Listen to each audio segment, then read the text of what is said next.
మీరు అసలు రాస్తారు మీరు చెప్పు విసిరాడానికి అసలు రీజన్ ఏంటి? శేఖర్ భాష సారీ, ఇంకా ఎంత భరించాలండి వాడు నేను డ్రగ్ ఫస్ట్ కన్జ్యూమర్ అన్నాడు, తర్వాత పెడ్లర్ అన్నాడు, దాని తర్వాత ఇప్పుడు అమ్మాయిలకి డ్రగ్స్ ఇచ్చి అంట నేను ఆమె నోట్లో ఓపెన్ గా చెప్పండి. మీరు ఇప్పుడు వరకు వచ్చే ఒకసారి డ్రగ్ తీసుకోలేదు. మరి నేను తీసుకున్నానంటే రాస్తారు తీసుకున్నట్టేనండి. ఇంకా కన్ఫర్మ్ మీరు ఆ ఉద్దేశంలో తీసుకుని లావణ్య రాస్తారు ఇద్దరు తీసుకున్నారని చెప్పండి. నేను తీసుకున్నాను లేదంటే తీసుకోలేదు. నేను సిగరెట్ తాగినా శేఖర్ భాష కూడా నేను రాస్తారంతోనే తీసుకున్నాను, రాస్తారంతోనే తాగాను.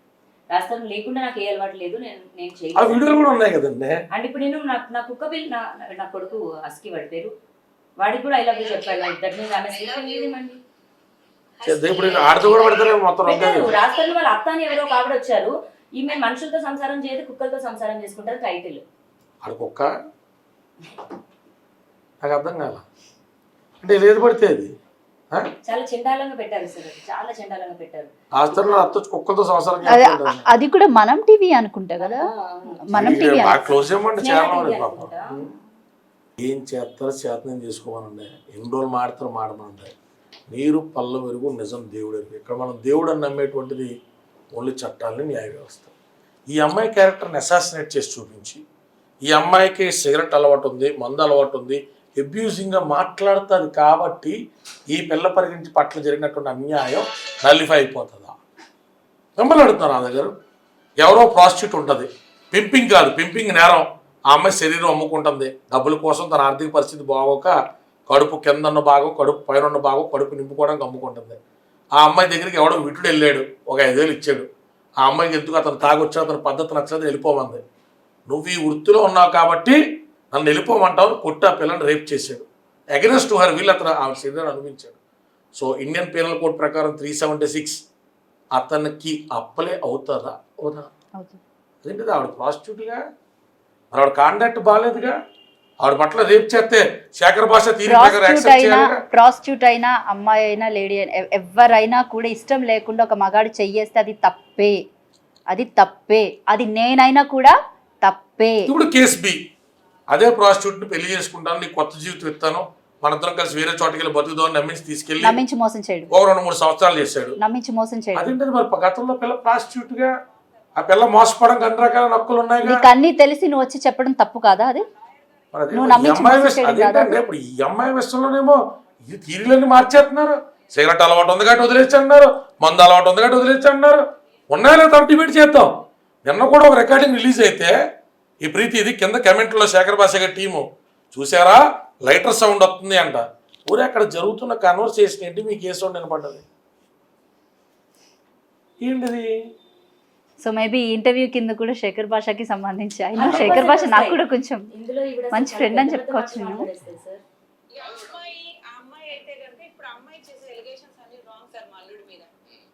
అమ్మాయి ఏదో పెళ్ళైపోయింది, నాకు కడుపు వచ్చేసింది. ఆ లాయర్ గారు ఎవరైతే ఉన్నారో సార్ ఆయనకు ఒక్కటే అనిల్ సుక్కరం ఆయన లాయరే. ఆయనకు ఒకటే అడుగుతాను, ఎంత ముచ్చట చెప్తున్నాడు. పిల్లలు కానీ విడాకులు తీసుకున్నాడు. ఆ అమ్మాయికి నిజం తెలుసు, ఆ అమ్మాయికి అన్నీ తెలిసే వచ్చింది. ఈడ పెళ్లి చేసుకుని పిల్లల్ని కానీ 2-3 కానీ విడాకులు తీసుకొని ఉన్నవాళ్ళు ఎంత గొప్ప వ్యక్తిత్వం ఈ మహిళా జనోద్యోగాలు చూసారా. పెళ్ళే పిల్లలు ఉన్నదానికి దిక్కు దివానం లేదు. నీకు అన్సర్టనిటీ నా అల్లుడితో ఉంటే ఇష్టపడి పడుకున్నావు, పడుకుంటే కడుపు రావచ్చు, కోల రావచ్చు, వదిలేస్తాడు. గొప్ప సంసారం, ఆదర్శవంతమైన కుటుంబం. ఇప్పుడు ఇలా మాట్లాడుతూ ఉంటారు, వచ్చి ఇలా మాట్లాడుతూ ఉంటారు నీతులు. ఆ అమ్మాయి కోడలు కానప్పుడు ఇవిడు ఏమవుద్ది? రాష్ట్రానికి అత్తంటే వాళ్ళ తండ్రి చెల్లా అది ఒకడే. మరి ఇవిడ వెళ్ళి అడగాలి రాష్ట్రంలో అమ్మ నాన్నే పిల్ల పాపలతో నాకు పిల్ల మనవడో మనవరాలో కావాలని చెప్పి లివింగ్లో ఉన్న అమ్మాయితో కనమని ఏ తల్లిని ఎందుకు ఎంకరేజ్ చేస్తుంది? మనంత గొప్ప పతివర్త శిరోమణి మహాశాద్వి నా ప్రాక్టీస్ గురించి మాట్లాడుతుంది కదా.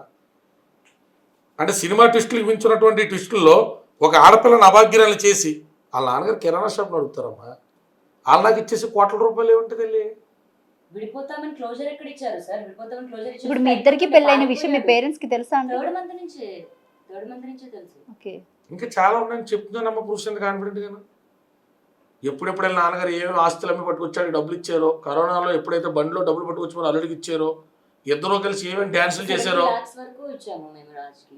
ఏమేమి డ్యాన్సులు చేశారో అల్లుడుని మాంగారు కలిసి అన్నీ ఉన్నాయి, అన్నీ ఉన్నాయమ్మా. ఒక లివిన్లోకి మాకు తెలియగొడుతున్నాను, లివిన్లోకి ఇరుపక్షాల్లో తల్లిదండ్రులు ఎందుకు వస్తారు? అదే నేను యాక్చువల్లీ ఇదే డౌట్ వచ్చి నేను వాళ్ళ పేరెంట్స్ని అడిగితే ఆయన చెప్పినటువంటి విషయం ఏంటంటే మాకు చెప్పలేదు, కొన్నాళ్ళు ఇప్పుడు ఎప్పుడైతే లావణ్య టార్చర్ పెడుతుందో అప్పుడు వచ్చి చెప్పాడు, ఇప్పటిదాకా మాతో ఒక్క మాట కూడా చెప్పుకోలేదు. అదేంటమ్మా 2010 నుంచి 22 దాకా ఉన్న ఒక 100 రికార్డింగ్లు 100 వీడియోలు చూపిస్తున్నారు కదా పిల్లలతో కూడా. నేను మా తమ్ముడు 2023 వారణాసిలో ఉంటే నేను ఇక్కడ 1 గ్రామ్ ఆఫ్ కుకింగ్ కొన్నానని అందులో నా A11 పేరు ఉంటే నేను పోలీస్ వాళ్ళకి నేను రాను, నేను ఆ తప్పు చేయలేదు, నేను ఒప్పుకోను, నేను ఆ కేసే యాక్సెప్ట్ చేయను, స్టేషన్ బెల్ నేను తీసుకోను అని ఫైట్ చేసిన మనిషిని నేను. అప్పుడు వదిలేసారా కేసు? మరి మీరు ఎందుకు పోలీస్ స్టేషన్కి వెళ్ళారు, ఫొటోస్ ఎందుకు దిగారు, ఫేస్ కి మాస్క్ ఎందుకు కట్టుకున్నారు ఆ టైంలో? నన్ను రైల్వే స్టేషన్ నుంచి లాక్కొని తీసుకెళ్లారండి. ఓకే, మీకు తెలియకుండానే ఫోటోస్ తీసారు. రెండు మిక్స్డ్ మ్యాచ్ చేస్తున్నారు మీరు, 2 కేసులు వేరు వేరు. ఓకే, ఈ కేసు ఫస్ట్ పెట్టిన ఎఫ్ఐఆర్, ఓకే, ఆ తర్వాత కొన్నాళ్ళకి ఆ ఎఫ్ఐఆర్ ఈ పిల్ల తిరగబడితే పోలీసులతో మాట్లాడిన రికార్డింగ్లు కూడా ఉన్నాయి, ఇవి కూడా కోర్టు సబ్మిట్ చేసాం. ఓకే ఓకే అమ్మా, ఎక్కడేదో ప్రాబ్లం అన్నట్టుంది. A8 పేరు కూడా లావణ్యే, ఒకవేళ A11 పేరు కూడా అదేమన్నా మిక్స్డ్ మ్యాచ్ అయిందేమో మేము తీసేస్తాం. తను ఒప్పుకున్నప్పుడు ఫొటోస్ ఎందుకు దిగింది అంటున్నాను. అమ్మా చెప్పేదినమ్మా, ఆ కేసు అప్పుడు కాదు, ఆ కేసు అయిపోయిన చాలా కాలం తర్వాత ఇందాక ఏదైతే వీడియోలో అమెరికా రాజుతలను అమ్మ నాన్న తీసుకెళ్లి దింపారో హైదరాబాద్ రాజీవ్ గాంధీ ఎయిర్పోర్ట్ లో, తిరిగి డిపోర్ట్ అయి కుక్క పిల్లకి సర్టిఫికెట్ లేదని వెనక్కి వచ్చిందో, ఢిల్లీ నుంచి మినిట్ టు మినిట్ రాజుతరంతో చెప్తానే హైదరాబాద్ నేను ట్రైన్కి వచ్చేస్తున్నాను రా, ఫ్లైట్లు దొరకలేదంటే రమ్మంటే బయలుదేరి వస్తే సికింద్రాబాద్ ఎయిర్పోర్ట్ నుంచి అమ్మాయిని పికప్ చేశారో, ఈ అమ్మాయి తెలివితేటలుగా ఫోన్లో ఆ రికార్డింగ్ పెట్టుకుందో, ఈ మధ్యకాలం శేఖర్ భాష కూడా ప్లే చేస్తా ఉన్నాడో, ఆ రికార్డింగ్ పెట్టుకుని ఈ అమ్మాయిని తీసుకెళ్ళి నార్సింగి పోలీస్ లిమిట్స్లో ఆ రోజు నెక్స్ట్ డే అంతా ఉంచి, ఆ తర్వాత రోజు నీ మీద పెటా యాక్ట్ కట్టమంటావా, లేదంటే నీ మీద వేరే సెక్షన్ కట్టకుండా కట్టాల్సిందే అమ్మ, మాకున్న ప్రొవిజన్ ఇది, వీడియో కూడా వచ్చేసి నల్లర అయిపోయింది నీకు కడతాం అని చెప్పి కేసు కట్టినట్టుగా ఈ పిల్ల చెప్పిన ఎలిగేషన్స్ ఎఫ్ఐఆర్లో ఉన్న కంటెంట్స్ కూడా కనపడుతున్నాయి. కాండమ్స్ పెట్టి ప్రాస్టిట్యూషన్ కేసు రాస్తామన్నారు, నేను చచ్చిపోతాను. ఆ రోజే మీరు ఎందుకు మీడియా ముందుకు వచ్చి ఖండించలేదు? నాకు అసలు కేసు నన్ను మాట్లాడడానికి నాకు 60 రోజులు జైలుకి వెళ్ళిపోయిన తర్వాత ఏం మాట్లాడద్దమ్మా, నెక్స్ట్ రోజు రిమాండ్కి పంపించారుగా. ఓకే, జాన్ 28 మీరు డేట్ చూడండి, అట్లీస్ట్ మీ తరపు నుంచి కూడా అంటే ఎవరు వచ్చి మాట్లాడలేకపోయారు. జాన్ 28 3:13 AM కి నన్ను రైల్వే స్టేషన్ నుంచి లాక్కెళ్ళిన ఇది, అంటే నేను రిలీజ్ చేసేదాన్ని కాదు, శేఖర్ భాష ఆల్రెడీ చేసేసాడు కాబట్టి నేను ఇంకా చేస్తున్నాను. సార్ ప్లీజ్, ఏమీ లేదు but this is not the time. This is not, ఏంటి సార్ ఇది రైల్వే స్టేషన్ దగ్గరకు వచ్చి నేను ఎక్కడి నుంచి వస్తున్నాను సార్, మీకు రైట్ లేదు, పోలీస్ అనే సరే సార్ ప్లీజ్ ఒక నాకు హెల్ప్ చేయండి sir please. I'm not coming, no I'm not coming. I know dress గుర్తుపెట్టుకోండి, ఆ బ్లూ డ్రెస్ గుర్తుపెట్టుకోండి. I am not coming anywhere. Madam please, I am not coming anywhere. నా పేరెంట్స్ మా ఇంట్లో వాళ్ళు వచ్చినట్టే రాను, మా ఇంట్లో వాళ్ళు రానివ్వండి. ఏంటి రాను నేను. మేడం ప్లీజ్ ఒక నిమిషం ఆగండి, మా ఇంట్లో వాళ్ళు రావాలి. మీరు మా ఇంట్లో వాళ్ళు రావాలి, మీరు ఎందుకు ఇట్లా? Excuse me please. So I can understand that వాళ్ళు నిజంగానే పోలీసులు అయితే ఎందుకు మఫ్టీలో వచ్చారు? అసలు ఒక ఆడపిల్ల మిమ్మల్ని వచ్చి ఇద్దరు పోలీసులు అంటారు, మిమ్మల్ని మగవాడికి ఎక్కేస్తారు జీపు. అట్లీస్ట్ ఐడి కార్డు చూపించాలి. ఎవరో పెద్దవాళ్ళు రమ్మంటారుగా. నేను ఫోన్ చేసుకుని మా వాళ్ళు వస్తున్నారు, లైవ్ లొకేషన్ ఉంది, 9 నిమిషాలు అన్నాళ్ళ ఇంట్లో, అప్పుడు ఈ పిల్ల కెమెరా ఆన్ చేసింది, ఏదో తేడాగా ఉంది. అప్పటికే మాలవి మల్హోత్రా వార్నింగ్ ఇచ్చింది, నీ అంతు చూస్తానని చెప్పింది. అయ్యబాబు గతంలో కూడా కేసు తిరిగించారు, నా బతికేంటన్న భయంతో ఒక ఆడపిల్ల ఆర్తనాదాలనే ఆడ ఇంటర్ప్రిటేషన్ ఏంటంటే బొగ్గడిది, అసలు ఏమీ లేనప్పుడు ఎక్కచ్చు కదా అంట. ఇది నేను ఒకసారి పికప్ చేయమంటారు. అట్లీస్ట్ వీళ్ళైనా కూడా తన్ని అరెస్ట్ చేసినప్పుడు ఐడి కార్డ్ చూపించాలి కదా. అసలు వాళ్ళు అరెస్ట్ చేసిన ప్రొసీజర్ రాంగ్, ఎంతకన్నా ఇంకోటి ఇచ్చి చెప్పమంటారా? అర్ధరాత్రి ఇంటికి వెళ్ళి ఇంట్లో సెర్చ్ సేమ్ డ్రెస్ వాళ్ళు ఇప్పుడు అమ్మాయి చూపించిన వాళ్ళు, అంటే ఇంట్లో ఏదన్నా క్వాంటిటీ పెట్టి చూపించి అరెస్ట్ చేయడానికి. అండ్ ఇప్పుడు A1 A3 అబ్స్కాండ్ అని చూపించారు, సేమ్ ఎల్లో డ్రెస్ వాళ్ళు, అది A3 అమ్మాయి. ఆ ఇంటికి వెళ్ళి ఆ పిల్లని స్టేషన్ కి తీసుకొచ్చారు, స్టేషన్ నుంచి A1 A3 ని పంపించేసి A1 A3 absconding as per FIR, only A2 మాత్రం దొరికింది. నన్ను ప్రిజన్ కి పంపించారు. మరి ఎవరేం డబ్బులు తీసుకున్నారా, ఎవరిదేం కేసో నాకు తెలియదు. నా లగేజ్ ఏమో నా కార్లో మా తమ్ముడితో పోలీస్ స్టేషన్ నుంచి ఇంటికి పంపించేశారు, నన్ను ప్రిజన్ కి పంపించారు. ఈ అమ్మాయి 2 రోజులు దొరికిందని చెప్పారు. ఉంటాయి కదండి. నెక్స్ట్ డే ఈవినింగ్ దొరికానని ఎఫ్ఐఆర్ లో ఉంటది. ఇప్పుడు మీరు అడుగుతున్నారు ఏమంటే ఎక్కడికి వెళ్తున్నారు కనపట్లేదు ఇంకా రోజు మీడియా ముందు కూర్చోవా. ఇప్పుడు ఈ కేసులు ఎలిగేషన్స్కి సంబంధించి ఈ అమ్మాయి నిర్దోషిత్వం నిరూపించుకోవడానికి కోర్టులో కొట్లాడాలి కదండి.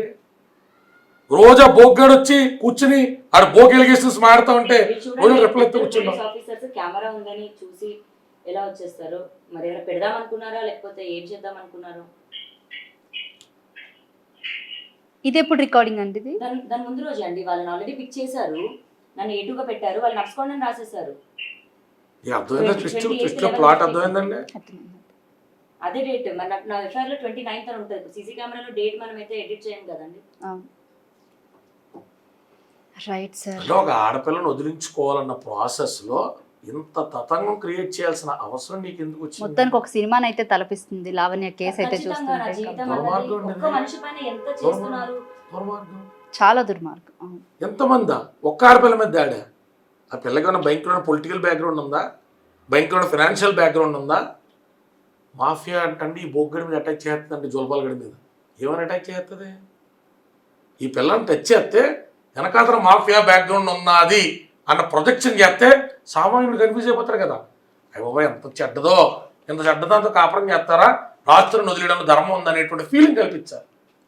To justify an unjustified act, they are behaving with injustice.